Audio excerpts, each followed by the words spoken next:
여러분들 2024년도 넷플릭스라고 하는 곳에서 인기 방송되었던 흑백 요리사라고 하는 것이 있었습니다. 보신 분 계시나요? 저도 보지는 않았습니다. 저는 보지 않았지만 SNS나 언론을 통해서 접했는데요. 이 프로는 세계 여러 나라에서 시청률 1위를 기록했고 대만에서는 한국 관광의 열풍과 또 한국 요리에 대한 많은 관심을 갖게 되는 그런 프로였다고 합니다. 흑백 요리사는요, 이 흑수저, 백수저로 나뉘어서 흑은 무명 요리사들, 그리고 잘 알려지지 않은 분들, 그리고 백수저는 이 유명 셰프들로 이렇게 구성되어서 서로 요리 대결을 하는 그런 프로였다고 합니다. 요즘에는요, 흑백 요리사처럼 흑백 이런 말을 그닥 좋아하지 않습니다. 다양성을 강조하는 시대다 보니까 이것이 맞고 이것이 틀리다 이런 논리보다는 이 사람은 이렇게 생각하고 저 사람은 저렇게 생각하고 그 사람마다 생각하고 보는 것이 다양하다. 그렇기 때문에 이것이 맞고 저것이 틀리다 이렇게 이야기를 하는 시대가 아닙니다. 자, 그러나 분명한 것은요, 흑이 있고 백이 있는 것처럼 분명히 흑백처럼 나뉘어지는 것이 있습니다. 예를 들면 이런 거죠. 남자, 여자. 그죠? 그리고 낮과 밤. 또 승자가 있고 패자가 있고 또 천국이 있다면 또 지옥이 있고 이것이 아니면 저거라고 하는 흑백처럼 나누어진 것이 있다라고 하는 겁니다. 또 하나를 예를 든다면 예수 그리스도를 믿는 사람은 성도고 예수 그리스도를 믿지 않는 사람들은 불신자다. 성도와 불신자로 이렇게 나눠집니다. 그 외에 다른 것이 있는 것은 아닙니다. 자, 오늘 말씀을 가지고 설교를 준비하면서 어떻게 하면 성도님들에게 쉽게 그리고 바르게 전달할 수 있을까 고민을 하고 고민하는 가운데 문득 떠오른 것이 있었습니다. 아마 성령께서 주시는 영감이지 않을까 생각이 듭니다. 이 요한계시록은 참 어렵거든요. 어려운 것을 또 학적으로 이렇게 또 설교를 하면 우리 성도님들이 또 이렇게 어려워하기 때문에 쉽게 풀어서 또 설교를 하려고 애쓰다 보니까 참 시간도 많이 걸리고 고민도 많이 하는 것 같습니다. 여러분도 그렇고 저도 전쟁을 겪어보지 않는 시대입니다. 그러니까 전쟁이 얼마나 참혹한지는 우리는 잘 모릅니다. 지금 또 우크라이나와 러시아 전쟁이 진행 중에 있고요. 중동의 전쟁이 계속 진행 중에 있습니다. 우리나라는 지금 어떤 상태죠? 휴전 상태입니다. 전쟁이 끝난 상태가 아니라 잠깐 우리가 전쟁을 쉬자라고 하는 그런 휴전 상태입니다. 그래서 세계 각국에서는요, 우리나라를 보고 대한민국은 언제든지 전쟁이 일어날 수 있는 국가 이렇게 생각을 하고 있습니다. 그러니까 위험한 나라로 생각하고 있는데 우리나라 사람들은 전쟁이 일어나지 않는다고 안심을 하면서 살아가고 있다는 거예요. 북한은 핵무기를 만들고 미사일을 쏘아대고 있는 가운데 일부 정치인들은 전쟁이 일어나지 않는다라고 하면서 국방을 줄이는 그런 사람들이 있습니다. 자, 전쟁이 끝나면 전쟁은요 반드시 승자가 있고 패자가 있습니다. 이 두 개 위에 다른 것이 있지는 않아요. 우리나라는 아직 전쟁이 끝나지 않았기 때문에 승자하고 패자가 구분되지 않은 것뿐이죠. 우리는 휴전 중이니까 누가 승자고 누가 패자고 이건 아닙니다. 우리는 전쟁이 끝나지 않았기 때문에. 전쟁에서 승리한 나라는요 반드시 패한 나라에게 청구서를 내밉니다. 전쟁에 대한 책임을 지라는 거죠. 돈이든지 뭐든지 거기에 대한 청구서를 내리게끔 되어 있습니다. 옛날에 고대에는 전쟁을 하면요 이긴 나라가 어떻게 했습니까? 패한 나라에 조공을 바치게 했습니다. 조공은 바쳤습니까? 또 뭘 약탈을 갔어요? 사람들이 약탈을 갔잖아요. 특히 여자들 많이 잡아갔지 않습니까? 그리고 말이라든가 이런 걸 다 약탈해 갔습니다. 그러니까 전쟁은 이기고 지는 나라가 분명히 있는데 이긴 사람은 진 나라한테 많은 것을 빼앗아 가게끔 되어 있습니다. 근데 지난번에 말씀드린 것처럼 전쟁은요 한 나라와 한 나라가의 싸움이 아니라 이 나라와 저 나라의 그 이해관계에 따른 다른 나라들이 직간접적으로 참여를 한다는 거예요. 우리나라 6.25 전쟁에도요 북한에는 중국과 소련이 같이 참여를 했습니다. 그죠? 그리고 우리나라에는 UN 16개국이 참여를 했습니다. 물론 의료나 이런 것은 더 많은 나라가 참전했지만 어쨌든 전투 병력은 북한은 중국과 소련이, 우리나라는 UN 16개국이 참전을 했습니다. 전쟁은 어느 쪽에 줄을 서느냐에 따라서 승리했을 때와 패하였을 때 하늘과 땅 차이로 다른 결말을 맞이하게 되는 겁니다. 승리한 나라와 그 승리한 나라와 같은 편에 섰던 그 나라들은 여러 가지 혜택과 국익을 누립니다.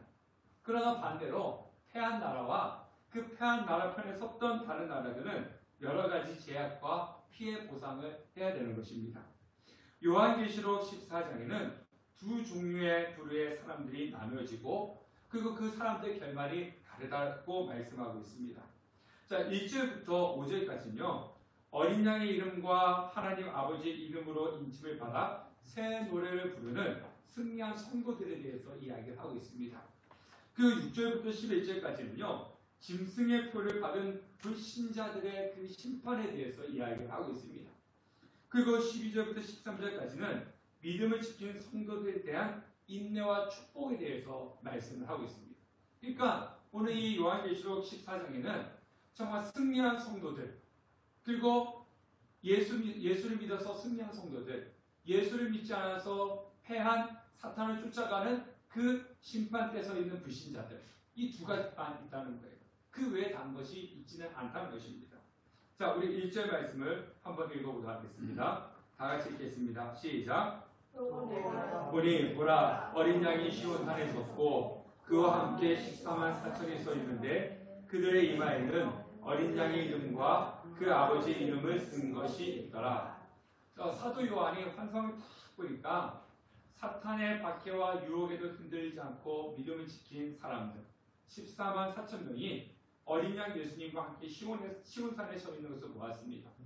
이 14만 4천 명의 이마에 보니까 어린 양의 이름과 하나님 아버지 이름으로 인침을 받아 있는 표시가 보였습니다.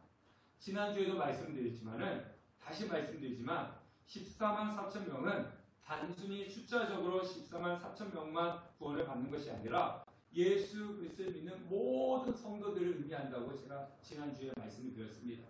그래서 구약의 성도들, 구약의 12지파, 신약의 12사도, 그리고 많다라고 하는 숫자, 천을 곱한 숫자가 14만 4천 명이다.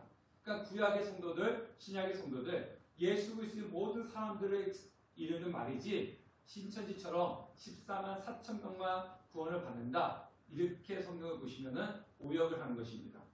자, 1절에서 예수 그리스도를 믿고 끝까지 믿음을 지킨 하나님의 성도들이 예수님과 함께 서 있는 곳이 어디냐? 하나님이 계시는 그 하나님 나라 천국에 서 계시는 것, 천국에 서 있는 모습을 지금 사도 요한이 환상 가운데 본 거예요. 사실 우리는요, 신앙의 자유가 있잖아요. 오늘 우리가 교회 온다고 누가 방해를 하고 또 예배 드린다고 누가 잡아가고 그런 시대에 살고 있지는 않습니다. 그러다 보니까 오늘 이 말씀을 들을 때 그렇게 마음속에 막 일어나는 감흥은 별로 일어나지 않습니다. 그런데 이 요한계시록이 기록된 당시의 성도들은요, 로마 황제 숭배하지 않는다는 이유로 사자에게 물려 죽고 화형에 당해 죽고 사회적에서 버림을 받고 세상의 조롱거리가 되는 그런 학대와 고문을 당해야 했습니다. 그러니까 이런 고통 속에서 살아가는 성도들이 이 요한계시록에 주시는 그 말씀을 들을 때 최종적으로 우리는 승리할 것이고 하나님 나라에 서 있을 것이다 라는 그런 소식을 들었을 때, 말씀을 들었을 때 그들은 그 말씀 하나로 이루 말할 수 없는 감격과 환희를 누릴 수 있게 되는 것입니다. 자, 2절과 3절 말씀을 읽어보도록 하겠습니다. 다 같이 읽겠습니다. 내가 하늘에서 나는 소리를 들으니 많은 물소리와도 같고 큰 우레소리와도 같은데 내가 들은 소리는 검은 것 타는 자들이 그 검은 것을 타는 것 같아라. 그들이 보좌 앞과 내 생물과 장로들 앞에서 새 노래를 부르니 땅에서 속량함을 받은 14만 4천 밖에는 능히 이 노래를 배울 자가 없더라. 자, 이 사도 요한이 환상을 보고 있는 가운데 그 하늘에서 소리가 들리는 겁니다. 그 소리가 어떤 소리였냐? 많은 물소리 같고 큰 우레소리 같고 검은 것 소리 같다라고 그렇게 이야기했습니다. 근데 그 소리는 무슨 소리였냐? 하나님 앞에 서 있는 하나님의 백성들, 하나님의 성도들, 그 사람들이 하나님께 찬양하고 있는 소리였다는 겁니다. 그 찬양의 소리와 찬양의 소리가 많은 물소리 같고 우레소리 같고 검은고 소리 같다라고 했습니다. 그만큼 14만 4천 명이 하나님의 백성들이 드리는 그 찬양의 소리가 컸다는 겁니다. 왜냐? 이 찬양은 어떤 찬양이었기 때문에 승리의 찬양이었기 때문이라는 겁니다. 또한 천상의 성도들이 새 노래를 부른다라고 이야기를 하고 있는데요. 이 소리는 승전가였습니다. 자, 여러분들 이 장면 한번 떠올려 보세요. 우리 젊은 청년들은 알 텐데 우리 집사님들도 아실 거예요. 지난 5월에 우리나라 대표 국가 선수 딱 하면 여러분 누가 떠오릅니까? 축구 선수. 네, 손흥민 떠올려요. 다른 사람 몰라도 손흥민 딱 생각할 겁니다. 손흥민 속해 있는 팀이 토트넘인데요. 그 유로파 리그에서 우승을 했어요.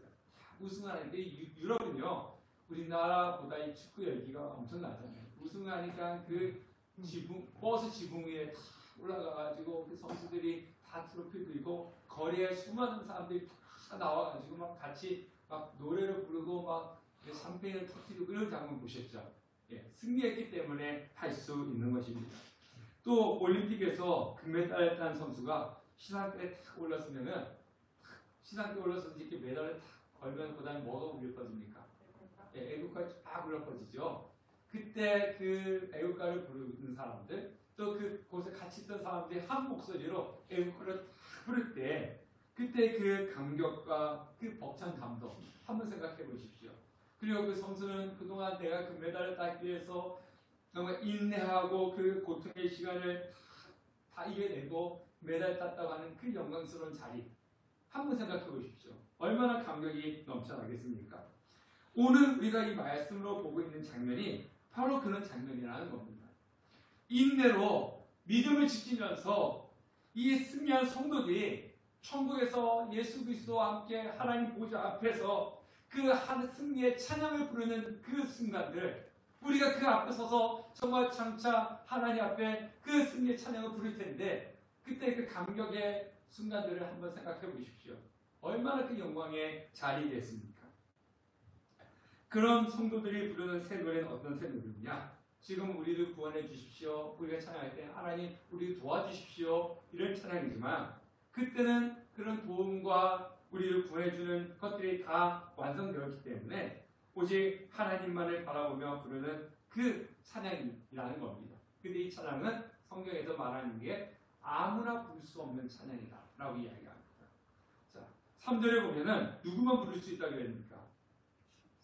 14만 4천. 14만 4천은 예수 그리스도를 믿고 천국에 올라간 하나님 믿는 성도들입니다. 그러니까 누가 하나님만을 찬양할 수 있는 거예요? 예수 그리스도 믿는 성도들만 하나님을 찬양할 수가 있는 것입니다. 이 찬양은 성도들의 특권이라고 하는 겁니다. 자, 그러면 새 노래를 부를 수 있는 14만 4천 명은 구체적으로 어떤 사람인가? 4절에서 5절 말씀하고 있습니다. 다 같이 있습니다.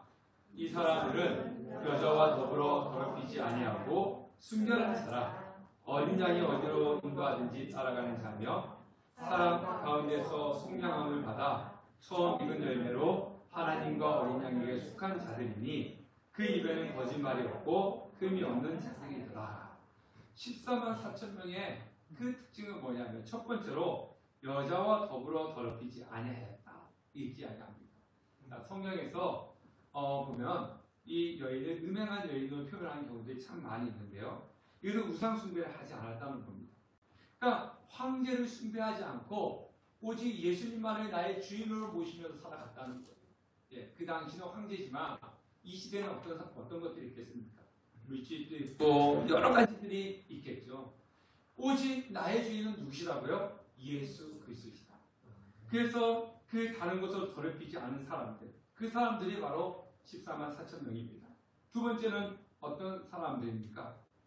어린 양이 어디로 인도하든지 따라가는 자녀. 어린 양은 성경에서 나오는 어린 양은 항상 누구를 이야기하냐면 예수님을 이야기합니다.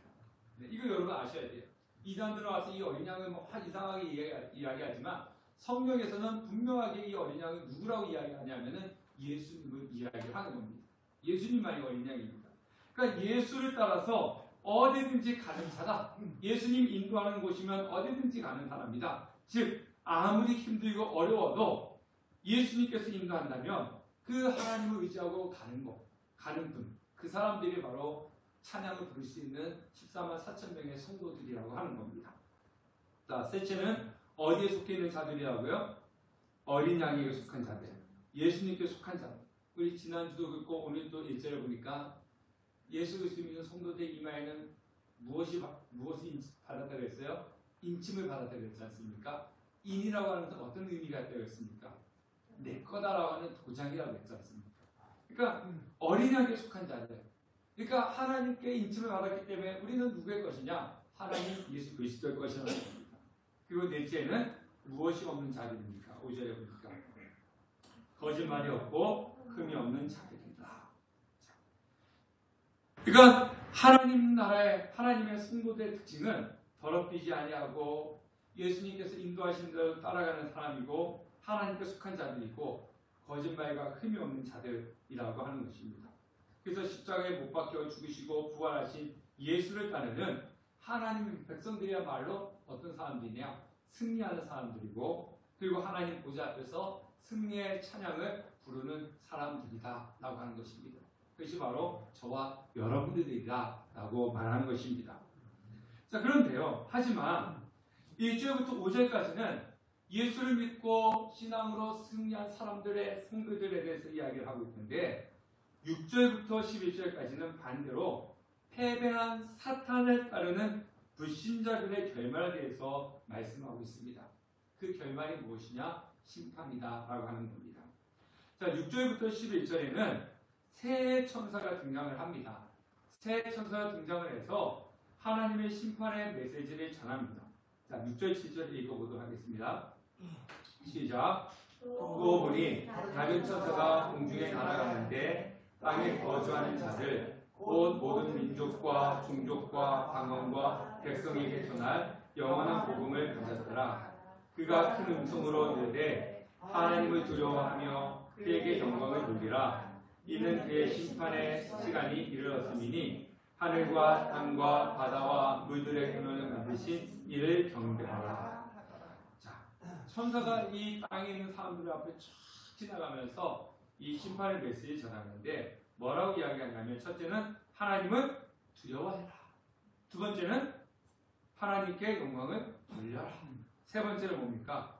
그분을 영광을 돌려라. 그러면서 심판의 시간이 이르렀으니까 그를 경배하라. 이렇게 이야기를 하고 있습니다. 지금 무슨 얘기냐 하면 이 이야기는 첫 번째 천사가 쫙 지나가면서 하는 얘기가 뭐냐면 심판의 시간이 다가왔으니 하나님을 섬겨라. 회개하고 하나님께 나오라. 이 심판의 메시지를 전하는 거예요. 첫 번째 천사가 지나가면서.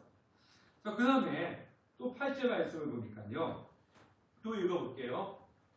시작. 또 다른 천사가 또 둘째가 그 뒤를 따라 말하되 무너졌도다 무너졌도다 큰 성 바벨론이요 모든 나라에게 그의 음행으로 말미암아 진노의 포도주를 먹이던 자가 하더라. 두 번째 천사가 또 지나가면서 하는 얘기가 뭐냐면 음행으로 말미암아 진노의 포도주를 먹이던 바벨론이 무너졌도다 무너졌도다 이렇게 이야기하는 거예요. 그러니까 바벨론의 멸망을 선포하고 있는 거죠. 자, 이 성도들의 피를 흘리게 하여 그 피를 포도주처럼 마시게 한 바벨론에게 하나님의 진노가 임할 것이라는 겁니다. 자, 바벨론은요 누굴 의미하냐면 로마 제국을 이야기하는 거예요. 자, 이 로마 제국이 어떻게 했습니까? 성도들의 피를 흘리게 했잖아요. 그죠? 그리고 황제 숭배를 해가지고 황제 숭배를 해서 사람들을 뭐 하게끔 만들었습니까? 예수 그리스도 믿지 못하고 음행하도록. 음행은 예수 믿지 아니하고 다른 것을 섬기는 것을 음행이라고 합니다. 성경에는. 그러니까 음행으로 말미암아 진노의 포도주를 사람들에게 먹이던 그 로마가 어떻게 됐다는 겁니까? 멸망할 것이다. 멸망할 것이다. 이렇게 무너졌다라고 얘기하는 겁니다. 교회는 승리했는데 교회를 핍박하던 바벨론은 로마는 어떻게 됐다는 겁니까? 멸망한다는 것입니다. 자, 그런데 우리가 이 성경을 쭉 보면 두 번째 천사가 쫙 지나가면서 뭐라 얘기하냐면 무너졌도다 무너졌도다. 그죠? 바벨론을 향해서 무너졌도다 무너졌도다 이렇게 이야기해요. 우리가 이 성경을 볼게요. 우리는 이 성경을 보니까 이 성경은 지금 예수님이 재림하시는 것 빼놓고는 이 성경은 우리가 볼 때는 어느 시점입니까? 과거의 시점이잖아요. 과거의 시점입니다. 그죠? 이미 지나간, 그죠? 그런데 이 당시에 이 요한계시록을 받아들이는 성도들은 미래 입장입니까? 과거 입장입니까? 미래에 일어나야 되잖아요. 그죠? 그러니까 로마는 무너졌어요. 우리가 볼 때 과거에 무너졌어요. 근데 지금 이 성도들의 입장에서는 로마는 지금 건재하기 때문에 무너진다 할지라도 언제 일어날 일이에요? 미래에 일어날 일이지 않습니까? 자, 근데 오늘 성경에 보니까 천사가 뭐라 그럽니까? 바벨론을 향해서 방금 읽었잖아요. 무너졌도다, 무너졌도다. 큰 성 바벨론이요. 아니 지금 무너지지도 않고 건재하고 있는데 과거형을 쓰고 있는 거예요. 무너졌도다, 무너졌도다. 우리가 볼 때는 무너졌기 때문에 그렇구나 라고 얘기하지만 그 당시의 성도들 앞에는 앞으로 무너질 것이다, 무너질 것이다 라고 하는 것이 맞죠. 그렇잖아요. 미래의 일이니까 무너질 거야, 무너질 거야 이렇게 이야기해야 되는 게 맞잖아요. 근데 지금 천사는 그 사람들한테 로마가 아직 건재했음에도 불구하고 무너졌다 바벨론 성이야 이렇게 이야기를 했다는 것입니다. 자, 이거는 어떤 의미가 있냐면요. 그 당시 사람들이 어떤 메시지를 강조할 때 쓰이는 그런 문학적인 기법입니다. 자, 미래에 이루어질 일이 너무나 분명하고 확실하다면 과거형을 썼습니다. 우리가 이제 상대방한테 이런 얘기 하잖아요. 너 죽었어. 너 죽었어는 뭐예요? 과거잖아요. 네. 너 앞으로 내가 반드시 너 죽일 거야. 이건데 앞으로 내가 너 반드시 죽일 거야. 이런 강력한 의지인데 너 죽었어. 이렇게 하지 않습니까? 죽었어는 과거잖아요. 네. 그런 거와 똑같은 거예요. 이거 너 죽었어라고 하는 건 뭡니까? 내가 반드시 너를 어떻게 할 거야 라고 하는 그런 강력한 메시지입니다. 그러니까 지금 천사가 지나가면서 이 로마가 아직도 재건하고 굳건한데도 불구하고 무너졌도다 바벨론 큰 성이야 이렇게 얘기하면 이 로마는 반드시 어떻게 된다고요? 무너진다라고 하는 그런 의미를 가지고 있는 것입니다. 자, 두 번째 천사가 그렇게 했어요. 자, 그 다음에 세 번째 천사가 지나갑니다. 9절부터 11절까지 읽어보도록 하겠습니다. 시작. 또 다른 천사 또 셋째가 그 뒤를 따라 큰 음성으로 이르되 만일 누구든지 짐승과 그의 우상에게 경배하고 이마나 손에 표를 받으면 그도 하나님의 진노의 포도주를 마시리니 그 진노의 잔에 섞인 것이 없이 부은 포도주라. 거룩한 천사들 앞과 어린 양 앞에서 불과 유황으로 고난을 받으리니 그 고난의 연기가 세세토록 올라가리로다. 짐승과 그의 우상에게 경배하고 그의 이름의 표를 받는 자는 누구든지 밤낮 쉼을 얻지 못하리라 하더라. 자, 이제 두 번째 천사가 지나갔어요. 세 번째 천사가 탁 지나가면서 또 하시는 말씀이 뭐냐면 교회를 핍박하고 하나님을 대적하던 멸망당하는 사단을 따르는 자들에게 임할 그 심판에 대해서 말씀을 하고 있는 겁니다. 짐승의 표를 받았고 하나님이 아닌 사단에 속한 사람들이라는 겁니다. 자, 그 사람들은 어떤 일을 당할 것이냐? 모두 심판을 당할 것이다. 이렇게 말씀하고 있죠. 그런데 그 심판은 어린 양 앞에서 예수 그리스도 앞에서 불과 유황으로 고난을 받을 것이다. 자, 여기서 보니까 이제 분명한 건 뭡니까? 예수 그리스도 믿는 사람들은 어디로 가요? 천국을 가고 예수 믿지 않는 사람들은 어디 가요? 지옥 가서 불과 유황의 심판을 받는 거예요. 자, 첫 번째 등장한 천사는 자, 심판의 날이 임했으니까 회개하라 하나님만 섬겨라 라고 이렇게 얘기했고 두 번째 천사가 쭉 지나갈 때는 뭐냐면 로마 제국이 멸망한다. 이 로마는 이 상대적인 것이 있다고 했잖아요. 그 당시엔 로마지만 지금은 뭐겠습니까? 사단을 이야기하는 거죠. 교회를 핍박하고 예수 그리스도 믿는 성도를 핍박하는 그 사단, 그들은 반드시 멸망할 것이다. 그 셋째 천사가 쭉 지나가면서 뭐라 합니까? 그 멸망당한 사단에 속해 있는 사람들은 무엇을 당할 것이다? 심판을 당할 것이다. 불과 유황으로 고난을 받을 것이다. 그렇게 선포를 하고 있는 것입니다. 그러니까 1절부터 5절까지는 정말 예수 그리스도를 믿고 하나님의 인치심을 받은 정말 그 하나님의 성도들이 승리하는 찬양을 보여주고 있다면 9절부터 11절까지는 예수 그리스도를 믿지 않은 그 불신자들, 사단을 쫓았던 그 사람들의 그 심판에 대한 그런 모습을 보여주고 있는 거예요. 그러니까 흙이 있고 백이 있는 것처럼 천국이 있고 지옥이 있고 그 승리의 찬가를 부르는 구원을 받는 사람들이 있다면 정말 하나님 심판을 받는 그 사람들, 이 둘로 이렇게 나눠져 있다는 것입니다. 결말은 두 가지입니다. 예수 믿고 승리의 승도에 대해서 천국을 가든가, 예수를 믿지 않아서 영원한 심판을 받는가, 이 두 가지만 있을 뿐이라는 것입니다. 자, 그런데요, 우리는 이미 알고 있잖아요. 그죠? 우리는 이미 알고 있잖아요. 예수 믿으면 우리는 어디 갈 것을 하면서 알고 있습니까? 하나님 나라 천국에 가고, 예수 믿지 않으면은 지옥에서 영원한 심판을 받을 것이라는 알고 있잖아요. 우리는 알면서 예수 믿는 길을 걸어가고 있는 거예요. 자, 알면서도 걸어가는데 우리가 모르면서 걸어가는 사람들보다 더 열심히 못할 때가 있는 거죠. 예, 우리는 알면서 가기 때문에 더 확신해가지고 이 신앙과 믿음의 길을 걸어가야 되는 겁니다. 알잖아요, 그렇죠? 아는데도 왜 모르는 사람처럼 신앙생활을 하면 안 되는 것입니다. 자, 금요기도회 때 요한계시록 12장을 살펴봤는데요. 요한계시록 12장에 보면 이 천상에서 전쟁이 일어납니다. 어떤 전쟁이 일어나냐면 하나님의 그 천사 미가엘 천사장과 그 다음에 사단이 큰 붉은 용의 싸움이 일어납니다. 네. 천상에서 싸움이 일어나요. 그때 이 큰 붉은 용의 사단이 이 하나님의 천사 미가엘한테 지게 되죠. 패하게 되죠.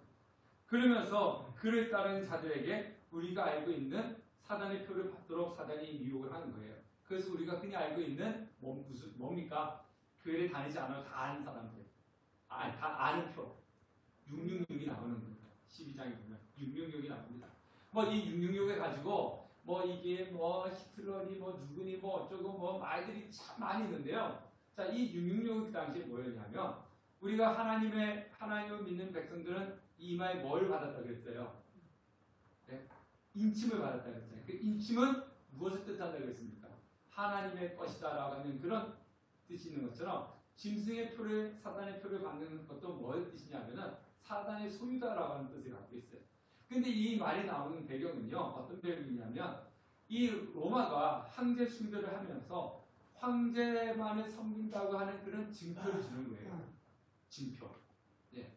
그럼 이 증표가 있어야지만 무엇을 살 수 있냐면요, 어디 갔든지 물건을 살 수가 있는 거예요. 이 증표가 없으면 아무것도 살 수가 없어요. 근데 우리는 황제를 나의 주인으로 모시지 않습니다. 오직 나의 주인은 예수 그리스도만 믿습니다. 예수 그리스도이십니다. 라고 하는 사람들은 이 증표를 받아요, 못 받아요? 못 받죠. 못 받으면 삶 속에서 어떤 불이익을 받습니까? 아무것도 사고 매매할 수가 없어요. 네.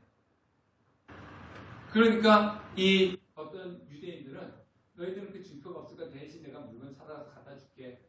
100원짜리 사가지고 3만 원을 팔고 이런 일이 이루어졌어요. 네. 그러니까 내가 신앙을 지키면서 그 당시에 내가 신앙을 지키기 때문에 사회적으로 매장이 되는 거예요. 취업도 하지 못해요. 장사도 하지 못해요. 물건도 사지 못해요. 그런 가운데서도 이 짐승의 표를 받지 아니하고 예수님은 나의 구주라고 믿고 살아가는 사람들이 바로 성도였다는 거예요. 우리가 이 땅에서도 마찬가지입니다. 앞으로도요, 내가 예수 그리스도를 믿는데 이 사회 구조가 신앙생활을 하면 내가 아무것도 못한다라고 할 때 신앙을 저버리고 그것을 할 수 있단 말이에요. 코로나 때도 그런 일들이 있었잖아요. 네? 교회도 못 가게 했지 않습니까? 그런 가운데서도 인내하며 믿음을 지키고 나가는 성도들이 결국 무엇을 할 것이다? 승리의 자리에 올라갈 것이라는 거예요. 이 짐승의 표는 바로 그런 겁니다. 하나님은 승리하셨고 사단은 졌습니다. 앞에서 제가 말씀드린 것처럼 승리한 나라와 그를 따랐던 나라들은 승리의 한우를 부르듯이 승리하신 예수님을 믿고 승리하신 예수님께 속해 있는 성도들은 하나님 나라에서 승리의 찬가를 부를 것입니다.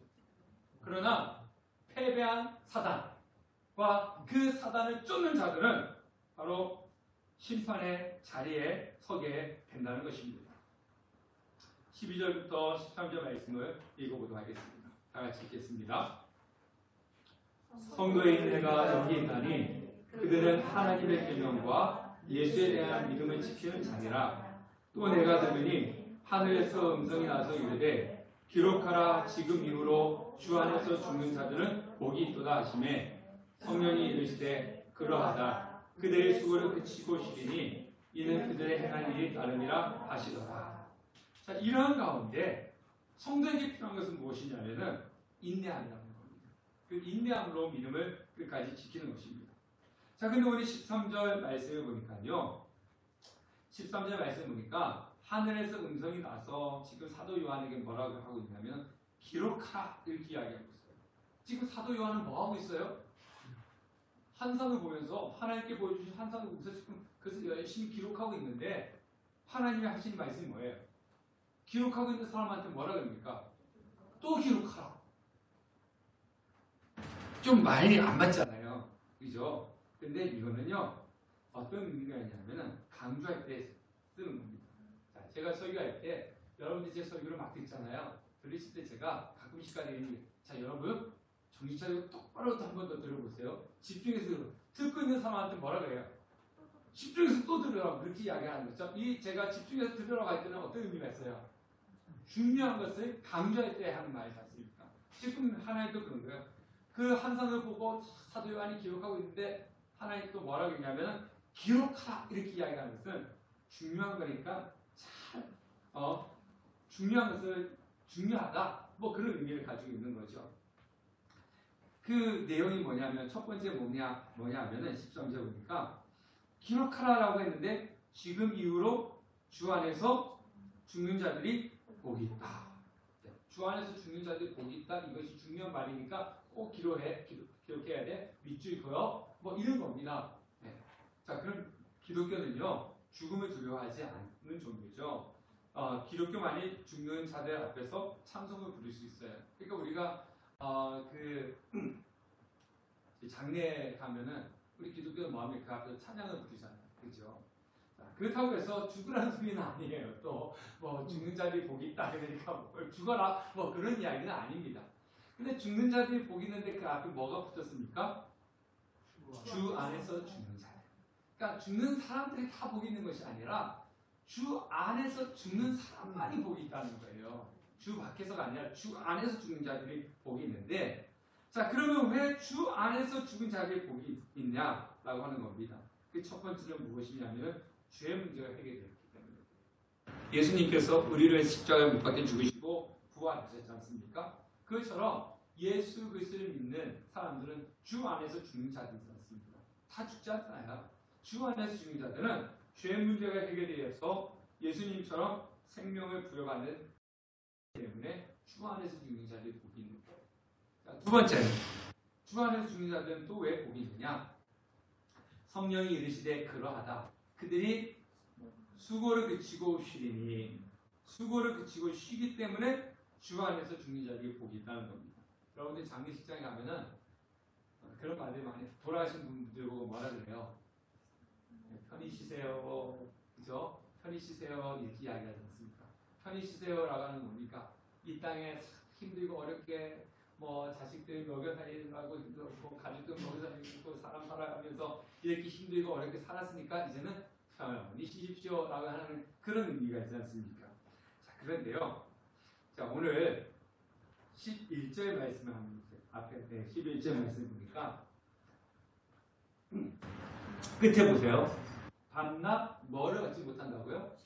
쉼을 얻지 못하죠. 밤낮 쉼을 얻지 못하는데 어떤 사람이 밤낮 쉼을 얻지 못합니까? 네. 우상에게 경배하고 그 이름의 표를 받는 자는 누구든지 밤낮 쉼을 얻지 못한다. 예. 그러니까 사람이 죽으면 영원히 없어지는 게 아니라 믿는 사람은 천국 가고 안 믿는 사람은 지옥 가는 거예요. 예. 우리 안식교에서는 죽으면 영원히 없어진다 하는데 그거는 성경적이지 않는 거죠. 분명히 이야기하고 있지 않습니까? 그죠? 예. 근데 쉼을 얻는데 11절에는 예수 그리스도를 믿지 아니하고 우상과 짐승을 경배하고 그때 표를 가지고 있는 자들은 밤낮 쉼을 얻지 못해요. 네. 아까 얘기했잖아요. 불과 유황에서 뭐하기 때문에 고난을 받고 있기 때문에 쉼을 얻지 못하는 거예요. 그런데 오늘 여기 보니까 13절의 말씀에 보니까 주 안에서 죽은 자들은 수고를 그치고 쉬다라고 이야기하고 있습니다. 예. 주 안에서 죽은 자들, 예수 그리스도를 믿는 성도들은요 수고를 그치고 쉼을 얻게 되는 거지만 예수를 믿지 않는 사람들은 불과 유황에서 고난을 받기 때문에 쉼을 얻을 수가 없는 것입니다. 그래서 주 안에서 죽은 자들이 뭐다? 복이 있다라고 이야기하는 것입니다. 그 다음에 왜 또 주 안에서 죽은 자들이 복이 있느냐? 그들의 행한 일이 다름이라 하시더라. 그죠? 그들의 행한 일이 다름이라 하시더라. 이 얘기는 뭐냐면 이 땅에서 예수 그리스도를 믿고 따라간 사람들의 성도들에게는 무엇이 있느냐? 수고와 충성에 대한 보상과 대가가 있기 때문이라는 거예요. 네, 우리가 이 땅에서 예수 그리스도를 믿는 건 가장 중요한 것은 구원이죠. 네, 가장 중요한 구원입니다. 천국 가는 거죠.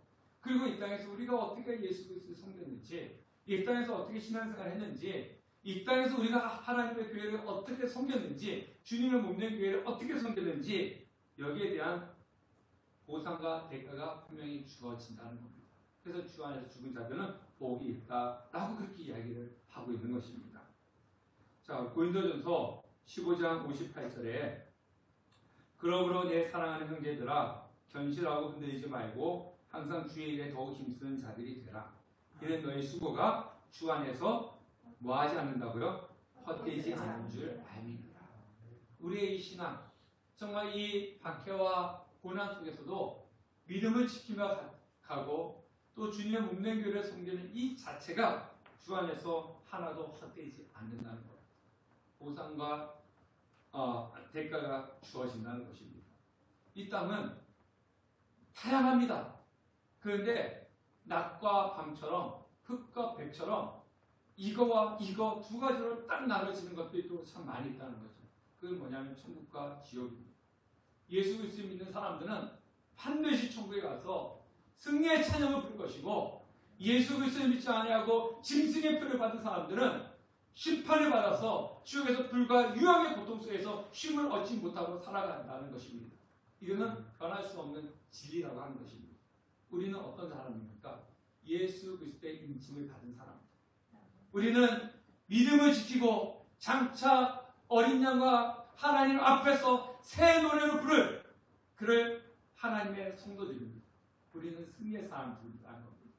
그래서 우리는 끝까지 승리의 길을 위해서 걸어가고 우리의 주위에서 예수 그리스도를 믿지 않아서 정말 장차 다가올 심판을 당할 그런 사람들이 있다면 우리는 그들에게 끊임없이 주의 복음을 증거해서 그들의 심판의 자리에서 승리의 자리에 옮겨갈 수 있도록 우리는 주의 복음을 증거해야 된다고 하는 것입니다. 이 땅은 승리와 패배자, 천국과 지옥 두 가지만 있을 뿐입니다. 제3의 자리는 없습니다. 우리는 하나님 앞에서 승리의 찬양을 부를 성도임을 우리는 기억하고 어떤 힘듦과 어려움이 있다 할지라도 인내하며 그 믿음의 길을 걸어가는 우리 성도님 되시기를 주님의 이름으로 축원합니다.